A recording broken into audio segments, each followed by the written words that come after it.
Yes, welcome back बच्चे लोग। आज हम और थोड़ा आगे बढ़ेंगे। We are going for next lecture, lecture number 3। I hope lecture number 1 और 2 आपने बहुत अच्छे से देखा रहेगा, क्योंकि वो बेसिक है, वो हर चैप्टर में यूज होने वाला है। Now let us go for lecture number 3 where we are going to discuss about centripetal force and centrifugal force. अब समझ लो, यहां से आपका 12th स्टैंडर्ड का क्वेश्चन चालू हो। ओके, अगर मैं थ्योरी क्वेश्चन की बात करता हूं तो distinguish between centripetal force centrifugal force आप करके जा सकते हो, बट हम सिर्फ न्यूमेरिकल डिस्कस कर रहे हैं तो सिर्फ कॉन्सेप्ट पे फोकस करेंगे और उसका न्यूमेरिकल सॉल्व करने का कोशिश करते हैं। ठीक है, तो कॉन्सेप्ट क्या है सेंट्रीपेटल फोर्स का, चेक इट आउट। सपोज ये पार्टिकल है जो सर्कुलर मोशन कर रहा है, और सर्कुलर मोशन करने के लिए लास्ट लेक्चर में हमने क्लियरली देखा है कि फोर्स कैसे लगाना पड़ता है, टुवर्ड्स दी सेंटर, क्योंकि सेंट्रीपेटल एक्सेलरेशन बनाना है। ठीक है, सर्कुलर मोशन करने के लिए ऐसे सेंट्रीपेटल एक्सेलरेशन बनाना पड़ेगा। इस सेंट्रीपेटल एक्सेलरेशन को बनाने के लिए फोर्स भी ऐसे ही लगाना पड़ेगा। तो force which is acting along the radius towards the centre, उस फोर्स को हम बोलेंगे सेंट्रीपेटल फोर्स। यस बच्चों, तो what is centripetal force? The force which is acting along the radius towards the centre. कौन? What is centripetal force? Force which is acting along the radius towards the centre, उस force को हम बोलेंगे centripetal force. Done. अभी एक बात तो clear हो गया कि सेंट्रीपेटल फोर्स का मतलब क्या है, कि जो सेंटर पे लग रहा है, सेंटर सीकिंग है, उसको हम सेंट्रीपेटल फोर्स बोलते हैं। अभी हमें सम सॉल्व करने तो फॉर्मूला चाहिए, तो फॉर्मूला बहुत सिंपल है, बचपन का फॉर्मूला है फोर्स का मास इनटू एक्सेलरेशन। अभी हमने एक्सेलरेशन का फॉर्मूला ऑलरेडी देखा है। क्या है सेंट्रीपेटल एक्सेलरेशन का फॉर्मूला? जो बच्चे फॉर्मूले लर्न नहीं करेंगे वो सम सॉल्व नहीं कर सकते, बराबर कि नहीं? तो सेंट्रीपेटल एक्सेलरेशन का फॉर्मूला है ओमेगा स्क्वायर आर या फिर वी स्क्वायर अपॉन आर। क्या है सेंट्रीपेटल फोर्स एक्सेलरेशन का formula? Omega square R V square upon R. Please by heart करो, ये 11th स्टैंडर्ड में था, मैंने पिछले लेक्चर में कवर किया। तो फोर्स का फॉर्मूला मास इनटू एक्सेलरेशन। मास m है, एक्सेलरेशन सेंट्रीपेटल है, वैल्यू सब्स्टिट्यूट करेंगे तो m ओमेगा स्क्वायर आएगा अगर ऊपर वाली वैल्यू डालेंगे तो, या फिर mv स्क्वायर अपॉन आर आएगा नीचे वाली वैल्यू डालेंगे। I hope this is clear. Write down this, very very important. Centripetal force का फॉर्मूला मैं पहले ही बोल रहा हूं, पूरे फिजिक्स में ये चैप्टर के कॉन्सेप्ट यूज होते हैं, तो सिर्फ ऐसा नहीं कि ये सम सॉल्व करने के लिए याद रखोगे, नहीं चलेगा। आगे जाके आपको मैग्नेटिक इफेक्ट में यूज होगा, आगे जाके आपको एटम मॉलिक्यूल न्यूक्लियर में ये फॉर्मूले यूज होंगे। ठीक है, तो बाय हार्ट कर दो सेंट्रीपेटल फोर्स का formula m omega square are या फिर mv square upon r. Centripetal force का formula m omega square are या फिर mv स्क्वायर अपॉन आर। और सेंट्रीपेटल फोर्स को एक सूडो फोर्स बैलेंस करता है, जिसको हम बोलते हैं सेंट्रीफ्यूगल फोर्स। फॉर्मूला सेम ही है, पर वो सूडो फोर्स है जो सेंट्रीपेटल को बैलेंस करते रहता है। ठीक है, चलो, तो सेंट्रीपेटल फोर्स के अभी हम सम सॉल्व करते हैं। बेसिकली कौन से सम आते हैं, तो दो यूनिक सम मैं आपसे डिस्कस करने वाला हूं आज के लेक्चर में, और उसमें से सबसे पहला सम है sum based on tension in the string. Okay, string में जो टेंशन क्रिएट होता है उसके ऊपर का फोर्स है। अभी अगर आप कोई भी स्ट्रिंग ले लो, धागा ले लो, वो धागा कैसे से लूज रहता है, वो धागे को आपने एक पत्थर बांध दिया, ठीक है, धागा एकदम लूज है ना, आराम से धागे को आप ऐसा गुंडाली भी कर सकते हो, है ना, धागा एकदम लूज रहता है। पर आपने उस धागे को सेंटर में पकड़ के ऐसे उस पत्थर को गोल गोल घुमाया, थोड़ा सा दिमाग लगाओ, तो अब धागा एकदम टाइट हो जाएगा, क्योंकि बॉडी सर्कुलर मोशन कर रहा है। ये सर नो, तो धागे में एक फोर्स क्रिएट होगा बच्चा, धागे में एक फोर्स क्रिएट होगा। मैंने धागे को हॉरिजॉन्टली घुमाया, हम पूरा हॉरिजॉन्टल सर्कल ही देख रहे हैं। ओके, तो हॉरिजॉन्टली मैंने धागे को घुमाया, मतलब धागे में क्या क्रिएट हुआ, एक फोर्स क्रिएट हुआ, बराबर है। उस धागे में जो फोर्स क्रिएट होता है उसको बोलते हैं टेंशन इन स्ट्रिंग। क्या बोलते हैं इसको बच्चा? Tension in string. तो स्ट्रिंग में जो टेंशन क्रिएट हुआ है, स्ट्रिंग में जो टेंशन क्रिएट हुआ है, वो टेंशन जो है वो सेंट्रीपेटल फोर्स प्रोवाइड कर रहा है। ठीक है, तो सेंट्रीपेटल फोर्स सर्कुलर मोशन करने के लिए चाहिए, ये पत्थर को सर्कुलर मोशन करना है तो सेंट्रीपेटल फोर्स चाहिए। That centripetal force is provided by the tension in the string. तो ये है आपका फॉर्मूला, इसके ऊपर हम सम सॉल्व करेंगे। तो कोई भी धागा लो, पत्थर लेके ऐसे गोल गोल घुमाओ, धागे में एक टेंशन क्रिएट होगा। That tension in the string is nothing but providing centripetal force. तो टेंशन मैं टी लिखता हूं या फिर टी डैश लिखूंगा, फॉर्मूला क्या आएगा, mv स्क्वायर अपॉन आर, ठीक है, या फिर m omega square R. Question में क्या डेटा दिया है उसके हिसाब से हम सॉल्व करेंगे। I hope this is clear, very very simple, ठीक है। चलो नोट डाउन कर लो इसको, हम इसका एक सम देखेंगे। तो बहुत बेसिक सम है। A string breaks under a tension of 10 kg weight. तो गिवन में हम लिखेंगे टेंशन 10 kg वेट है और ये स्ट्रिंग ब्रेक हो रहा है। ब्रेक हो रहा है मतलब ये ब्रेकिंग टेंशन है, मतलब इससे ज्यादा टेंशन नहीं जा सकता। आप गोल घुमा रहे हो, आप पत्थर लिया, धागा लिया, ऐसे ऐसे गोल गोल घुमा रहे हो, आपने स्पीड बढ़ाया बढ़ाया बढ़ाया बढ़ाया बढ़ाया बढ़ाया, एक पॉइंट के बाद क्या हो जाएगा, धागा टूट के पत्थर बाहर उड़ेगा। तो धागा कब टूटेगा, जब ये ब्रेकिंग टेंशन क्रॉस होगा, मतलब वो मैक्सिमम स्पीड रहेगी। उससे ज्यादा अगर आपने स्पीड बढ़ा दिया गोल घुमाते वक्त तो धागा टूट जाएगा। ओके, तो दैट इज इंपॉर्टेंट। मतलब ये ब्रेकिंग टेंशन है 10 kg वेट, मतलब इधर स्पीड मैक्सिमम है। पत्थर जो घूम रहा है, वो जो स्टोन घूम रहा है, उसकी स्पीड मैक्सिमम है। ब्रेकिंग टेंशन में स्पीड मैक्सिमम है, उससे ज्यादा अगर स्पीड हो गई तो क्या हो जाएगा, यस, पत्थर उड़ जाएगा बाहर, धागा टूट जाएगा, सर्कुलर मोशन स्टॉप हो जाएगा। बराबर है। तो टेंशन 10 kg वेट दिया। अब ये kg वेट नहीं चलेगा क्योंकि टेंशन क्या है, फोर्स है। याद रखो बच्चों, जो जो बच्चों को डिफिकल्ट लगता है, बहुत सारे पॉइंट्स याद रखने हैं। टेंशन न्यूटन में होना चाहिए क्योंकि वो फोर्स है। तो केजी वेट को हम न्यूटन में बदलेंगे। फॉर्मूला बहुत सिंपल है, एम जी। तो 10 इंटू 9.8 तो 98 न्यूटन। एम जी, जी से मल्टीप्लाई किया, 9.8 से मल्टीप्लाई किया। पहले मैंने ये सारे बेसिक कवर किए आपके। तो केजी को हमने न्यूटन में बदल दिया। मास दिया है 1.2 ग्राम, अगेन ग्राम नहीं चलेगा, ग्राम सीजीएस यूनिट है, मास किलोग्राम में होना चाहिए। तो मल्टीप्लाई करेंगे 10⁻³ से तो किलोग्राम में चला जाएगा। तो बॉडी का मास दिया है 1.2 ग्राम और रेडियस दिया है 50 सेंटीमीटर।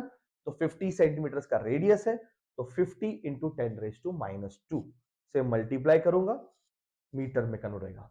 तो देखो केजी को न्यूटन में बदल दिया। प्रैक्टिस करना पड़ेगा, अभी सिखा रहे हैं, तो आप अगर प्रैक्टिस नहीं करोगे तो मतलब नहीं है। तो ये पॉइंट ऐसे दिमाग में फिट कर दो। तो केजी को हम न्यूटन में बदल देंगे, ग्राम को हमने केजी में बदल दिया, सेंटीमीटर को मीटर में बदल दिया। हमें क्या फाइंड करना है, मैक्सिमम स्पीड। ओके, तो जैसे एग्जाम में ऐसे क्वेश्चन आते हैं तो टेंशन इन दी स्ट्रिंग क्या प्रोवाइड करता है, सेंट्रीपेटल फोर्स। उससे हम सम को सॉल्व करेंगे। रेडी? तो लेट अस से फॉर्मूले लिखते हैं। फॉर्मूला लिखेंगे, क्या है फॉर्मूला, कि भाई टेंशन जो है स्ट्रिंग में, पूरा स्टेटमेंट लिखना बच्चा, कि टेंशन इन स्ट्रिंग क्या प्रोवाइड करता है, सेंट्रीपेटल फोर्स। ओके, अगर आपको आता है तो वीडियो आप फॉरवर्ड कर सकते हो सॉल्व करके। Tension T dash is equal to M V square upon are.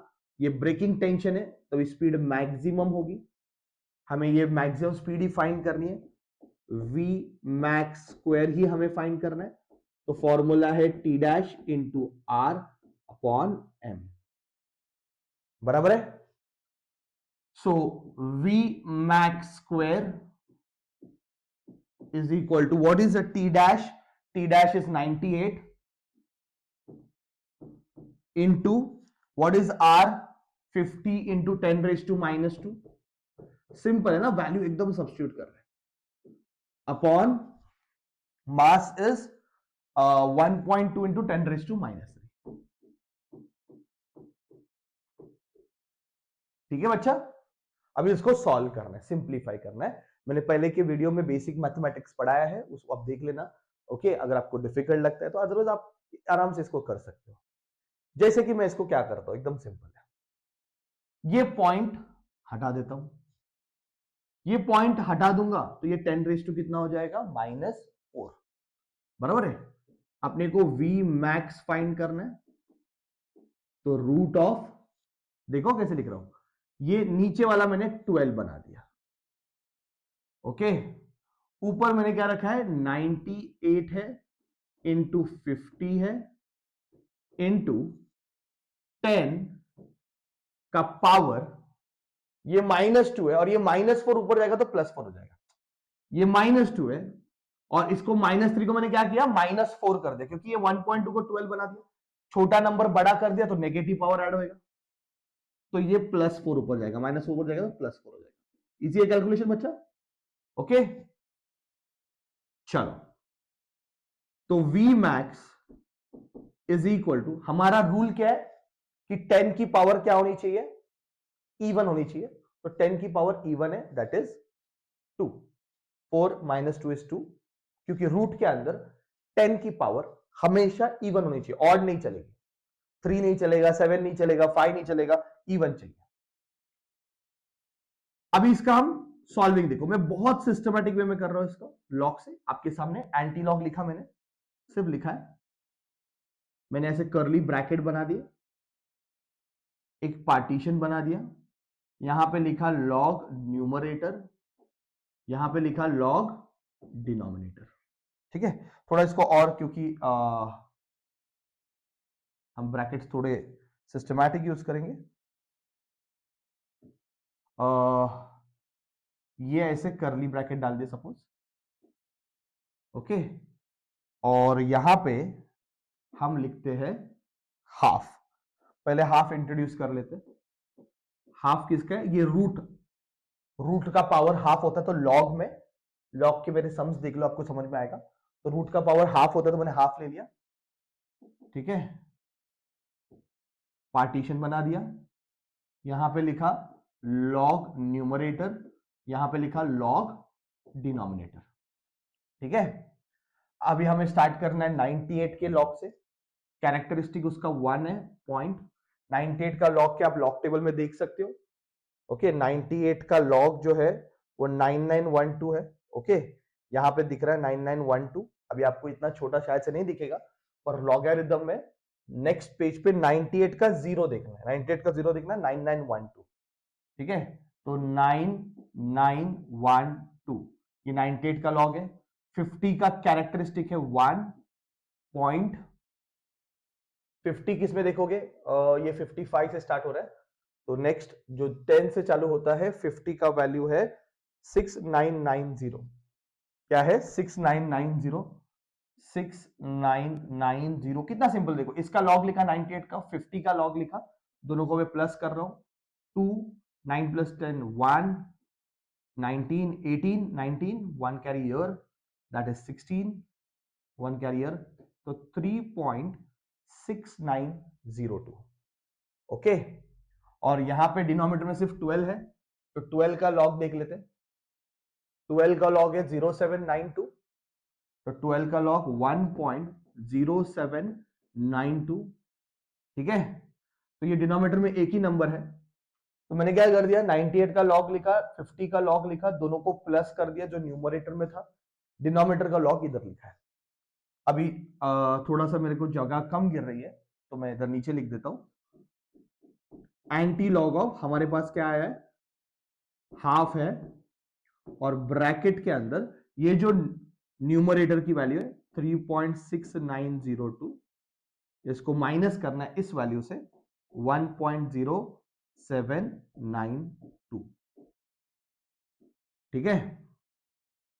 तो 2 में से 2 चला गया, आंसर इज 0, माइनस कर रहे हैं न्यूमरेटर की वैल्यू डिनोमिनेटर से माइनस कर रहे हैं 0, 9 10 में से 9 गया 1 1, okay, this is 6 point, okay, 3 - 1 is 2, बराबर है।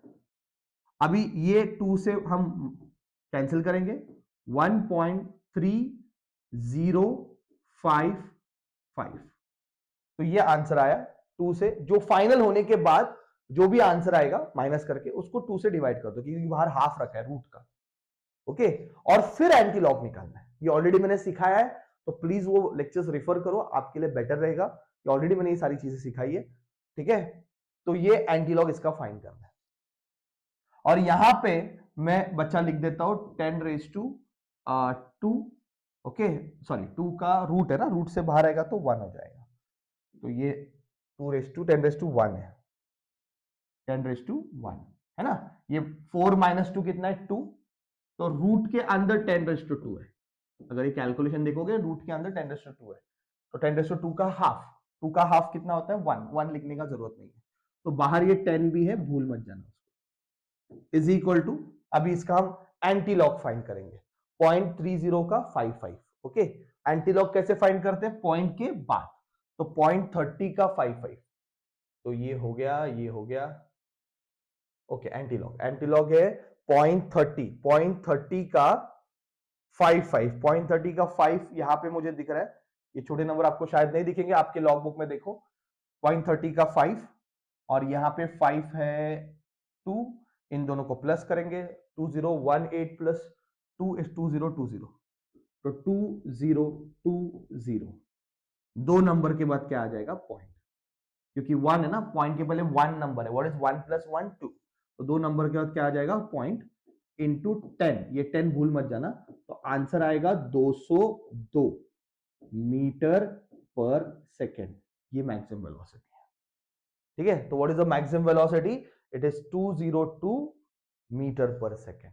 Is it clear, please see to it कि आप ये लॉग के, अगर आपको नहीं आ रहे हैं, मैं सिर्फ आपको स्टेप्स बता रहा हूं, अगर ये लॉग नहीं आ रहे तो अलग से वीडियोस डाले हुए मैथमेटिकल कैलकुलेशन के ऊपर, वो देख लो, तो आपका एक कॉन्फिडेंस डेवलप हो जाएगा, ठीक है। जो भी है छोटे छोटे ये सारी चीजें मैंने उसमें कवर की हुई है, ठीक है, अलग से मैथमेटिकल किया हुआ है, क्योंकि मैथ्स नहीं आ रहा तो फिजिक्स डेफिनेटली नहीं आएगा। तो answer 202 metre per second. I hope I have done right, okay. 98 into 50, ये 10⁻⁻4 ऊपर गया, +4 हो गया, ओके। तो दिस इज 10 जो बाहर है, जिसको हमने लॉग कैलकुलेशन में लिया, लॉग इतने का ही कैलकुलेट किया मैंने, इतने का कैलकुलेट किया, लॉग मल्टीप्लाई क्या कहती है आंसर। नेक्स्ट, अच्छे से कॉपी डाउन कर लो, ये पहला टाइप का सम था सेंट्रीपिटल फोर्स के ऊपर, जहां पे tension in the string provide centripetal force, ऐसा क्वेश्चन था, ठीक है। Now we will move ahead with the next part, that is, I hope आपने लिखा है, ये सॉल्व किया है, सो के वीडियो मत देखो, आराम से, ठीक है, सॉल्व करो मेरे साथ तो आ जाएगा। अभी सेकंड जो टाइप के सम्स है सेंट्रीपिटल फोर्स के, उसमें आपको समझना पड़ेगा what is frictional force. Friction का कॉन्सेप्ट आपको समझना बहुत जरूरी है। क्या होता है फ्रिक्शनल फोर्स, देखो भाई एकदम सिंपल है, आपको डेरिवेशन में भी यूज होगा। ये एक टेबल है, लेट अस से दिस इज वन टेबल, और इस टेबल के ऊपर एक ब्लॉक रखा है, टेबल के ऊपर क्या रखा है, ब्लॉक। तो उस ब्लॉक पे कोई फोर्स नहीं लग रहा है, कोई फोर्स नहीं है तो फ्रिक्शन नहीं है। If there is no force there is no frictional force also, तो फ्रिक्शनल फोर्स 0 है। पर सपोज मैं इस ब्लॉक पे ऐसा फोर्स लगाता हूं F, तो ये फ्रिक्शनल फोर्स यहां पे डेवलप होएगा, ये आपको 11th स्टैंडर्ड में था, तो फ्रिक्शनल फोर्स आपको यहां पे डेवलप होएगा, ओके। फ्रिक्शन क्या करता है, मोशन को अपोज करता है, तो ब्लॉक को जैसे मैंने उधर खींचना चालू किया या फिर मैंने खींचने का कोशिश किया, एक रोकने वाला फोर्स, एक फ्रिक्शनल फोर्स यहां पे डेवलप हुआ। ये फ्रिक्शनल फोर्स का फॉर्मूला क्या है, फ्रिक्शन फोर्स मोशन को अपोज करता है, फॉर्मूला है म्यू एन। फ्रिक्शनल फोर्स का फॉर्मूला क्या है, म्यू एन, बोलो फ्रिक्शनल फोर्स का फॉर्मूला क्या है, म्यू एन। म्यू जो है वो कोएफिशिएंट ऑफ फ्रिक्शन है, मतलब ये दो मटेरियल के बीच में, ओके, कितना फ्रिक्शन है, उसकी क्या औकात है, वो म्यू बताता है। सरफेस रफ रहेगा तो म्यू की वैल्यू ज्यादा रहेगी, सरफेस स्मूथ रहेगा तो म्यू की वैल्यू कम रहेगी, ऑयल गिरेगा तो म्यू की वैल्यू और कम हो जाएगी। म्यू मतलब कितना हद तक फ्रिक्शन है वो बताता है, तो म्यू का मतलब है कोएफिशिएंट ऑफ फ्रिक्शन। म्यू का मतलब क्या है, coefficient of friction, okay. Mu का मतलब क्या बच्चा, कोएफिशिएंट ऑफ फ्रिक्शन, याद रहेगा सबको, ओके। तो फ्रिक्शनल फोर्स का फॉर्मूला क्या है, mu N, N is normal. अभी नॉर्मल मतलब क्या है, अभी ये ब्लॉक का वेट नीचे की तरफ एक्ट हो रहा है mg, सरफेस से एक फोर्स मिलेगा, उसको हम बोलते हैं नॉर्मल। ओके, सरफेस से जो फोर्स मिलता है उसको क्या बोलते हैं? नॉर्मल। तो ये केस में नॉर्मल किसके बराबर है? mg। तो फ्रिक्शनल फोर्स का फॉर्मूला हो जाएगा म्यू एम जी। आप डायरेक्ट भी लर्न कर सकते हो, ठीक है। कॉन्सेप्ट मालूम होना चाहिए, कॉन्सेप्ट रहेगा तो कॉन्फिडेंस अच्छा बढ़ेगा। कॉन्सेप्ट नहीं तो कितना रट्टा मारेंगे ना, रट्टा मारने का भी एक हद है। अपन यहाँ पे अपने को सम सॉल्व करने बोर्ड एग्जाम में फुल मार्क्स आने चाहिए, तो उसके लिए ये सारी कोशिश है। ये समझा तो आपको बैंकिंग वाला कॉन्सेप्ट, रोड का कॉन्सेप्ट वो भी इजीली समझ में आ जाएगा, क्योंकि आप जब डेरिवेशन करोगे तब आपको ये सब आने वाला है, बराबर है। तो फ्रिक्शनल फोर्स का फॉर्मूला क्या है? Mu N. फ्रिक्शनल फोर्स का फॉर्मूला क्या है? Mu N. म्यू क्या है? कोएफिशिएंट ऑफ फ्रिक्शन, फ्रिक्शन की औकात बताता है, फ्रिक्शन कितना है, ज्यादा है, कम है, वो म्यू बताता है। और एन मतलब नॉर्मल रहता है। नॉर्मल का मतलब क्या है? सरफेस से जो परपेंडिकुलर फोर्स आता है उसको नॉर्मल बोलते हैं। सरफेस से जो परपेंडिकुलर फोर्स आता है उसको क्या बोलते हैं? नॉर्मल। और यहां पे नॉर्मल किसको बैलेंस कर रहे हैं? वेट mg को, तो n के बदले mg लिख सकते हैं अपन। That's it. Is it clear? तो फॉर्मूला याद रखना। अभी ये मैंने क्यों बताया, why I explain you this, क्योंकि हम अभी कौन से सम करने वाले? कॉइन वाले। कॉइन।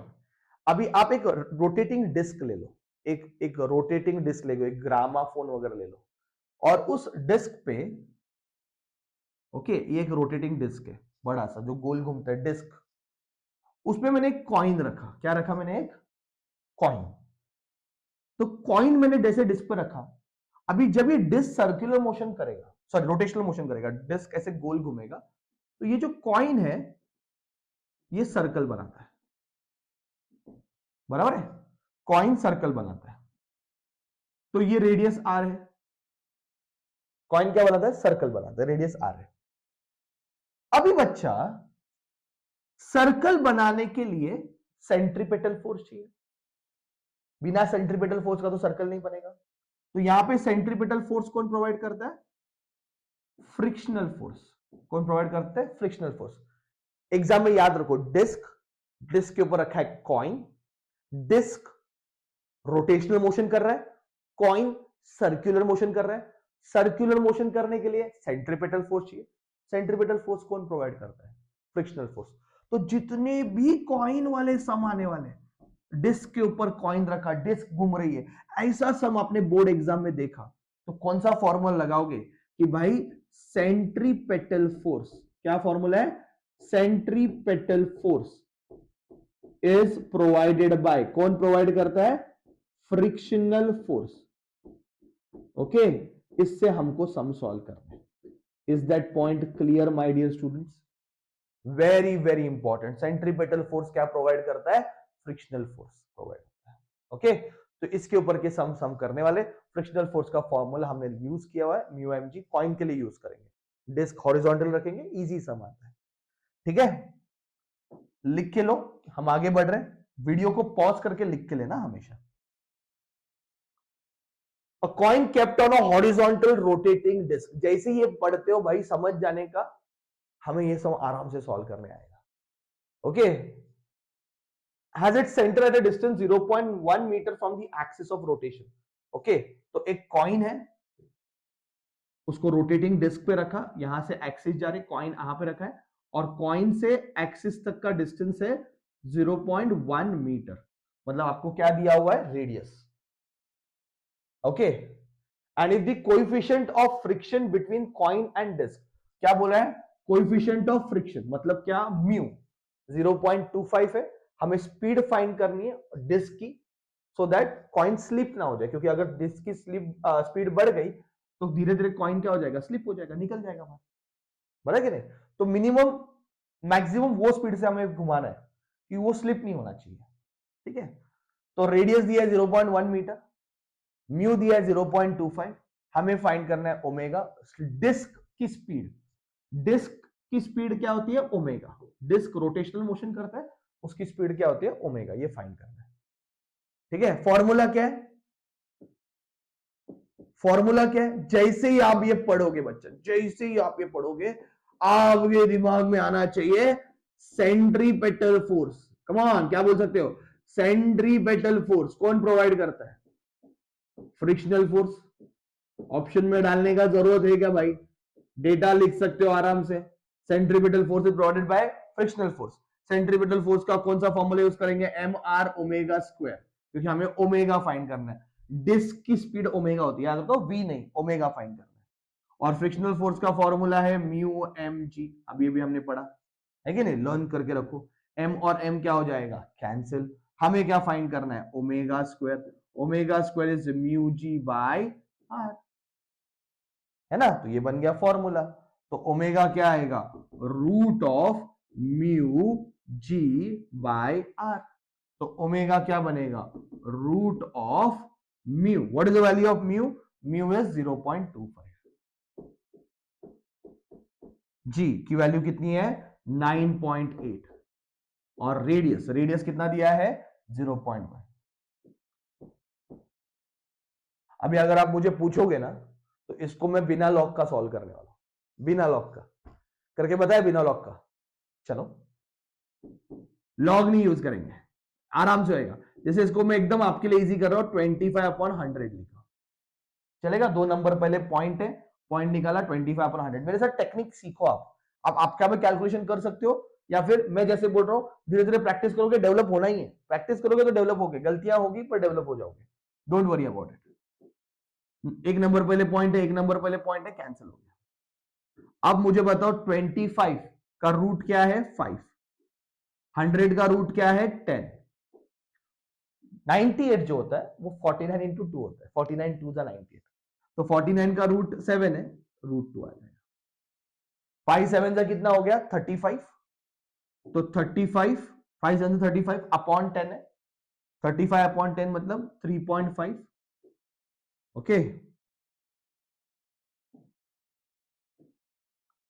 35 अपॉन 10, रूट 2 की वैल्यू 1.414। ठीक है, इसको आप 3.5 लिख सकते हो इंटू 1.414। अभी ये सब तो मल्टीप्लीकेशन आपको आता रहेगा, मस्त बेकी। लास्ट पेज या फिर रफ वर्क पे जाके इसको आराम से मल्टीप्लाई करो, बचपन की चीजें भाई, मल्टीप्लाई करो, आंसर आ जाएगा। वो आंसर आप लिख देना।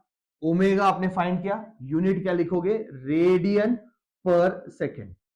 यूनिट अगर आप भूल गए लिखने को, तो डेफिनेटली आपका हाफ मार्क बोर्ड एग्जाम में कट होगा। तो यूनिट लिखना इसको, ठीक है? इजी। तो टेंशन वाले सम्स किए हमने, स्ट्रिंग में जो टेंशन होता है, और कॉइन वाले सम्स किए। कुछ मजेदार सम मैंने होमवर्क में दिए, सॉल्व करो और आपका कॉन्फिडेंस बढ़ाओ, और फिर नेक्स्ट लेक्चर के लिए आना। तो अभी हमने पहला 2 टाइप कवर कर दिए, और मजा आएगा यार। आप इसका एज ए टेस्ट भी देख सकते हो कि आपको सॉल्व करने को आ रहा है। धीरे धीरे बिल्टअप होएगा ना, मतलब पहले दिन में आपने 2 टाइप भी किया तो मोर देन इनफ हो गया, है ना? फॉर्मूले सारे लर्न करो, 20-25 टाइम लिख के लर्न करना। जितना आप लिखोगे, जितना आप प्रैक्टिस करोगे, उतना अच्छा है। और यही तो आएगा सीईटी के एग्जाम में।